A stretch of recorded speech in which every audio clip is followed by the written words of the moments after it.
Well, guys, it's another attack on free press. Just like Julian Assange, after publishing information that exposed government corruption, Glenn Greenwald from The Intercept has been charged by Brazilian federal prosecutors with assisting hackers in obtaining illegal information. Like Assange, they can't get him for simply publishing the damaging information because that's not a crime. It's free press. So what they're doing is claiming he was part of the hacking itself. Now, Glenn Greenwald is denying the charges, saying, quote, "I exercised extreme caution as a journalist never to even get close to any participation.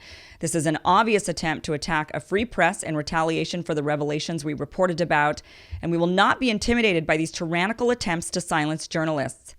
So what is the Brazilian government so pissed about? What happened? Well, it's related to an ongoing anti-corruption investigation in Brazil called Operation Car Wash. Now, Operation Car Wash started off in 2012 when a known money launderer was arrested for laundering money through, you guessed it, a car wash.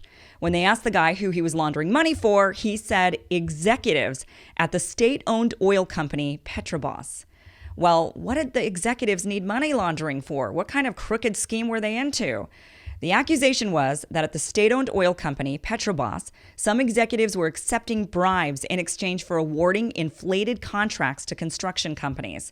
These construction companies could make a lot of money, billions, in fact, from the government, so they were willing to grease a few people in exchange. This investigation ended up becoming huge, massive. It expanded into 11 different countries and resulted in the impeachment of the sitting president of Brazil and the indictment or jailing of 3 former presidents of Brazil, along with over 400 other people. Over 150 people have gone to jail over this scandal, including former President Lula da Silva, who at the time of being indicted and jailed was the leading political candidate for president in 2018. He was running for president again, and he was popular. And after he was thrown in the slammer, the courts ruled that Lula da Silva could no longer run for president. He would have to drop out of the race.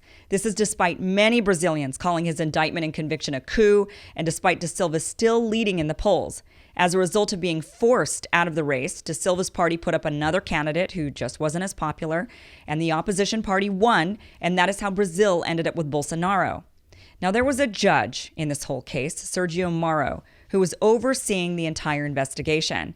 And what Glenn Greenwald and The Intercept published were a series of reports based on a trove of documents that showed this judge and the prosecutors who went after the top presidential candidate had political motives.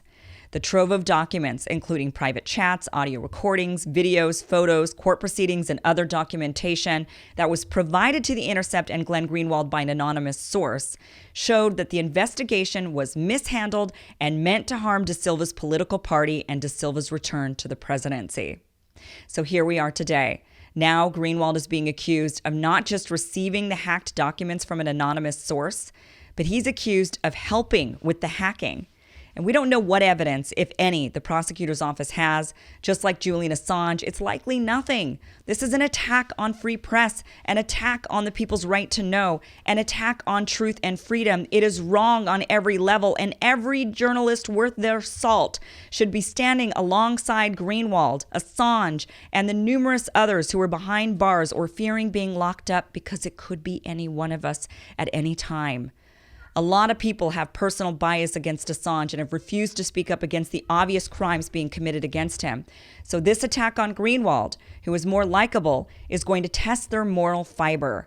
If they stand up for Glenn, they need to stand up for Assange, and we together need to stand up against these attacks on our freedom. Glenn, best of luck to you.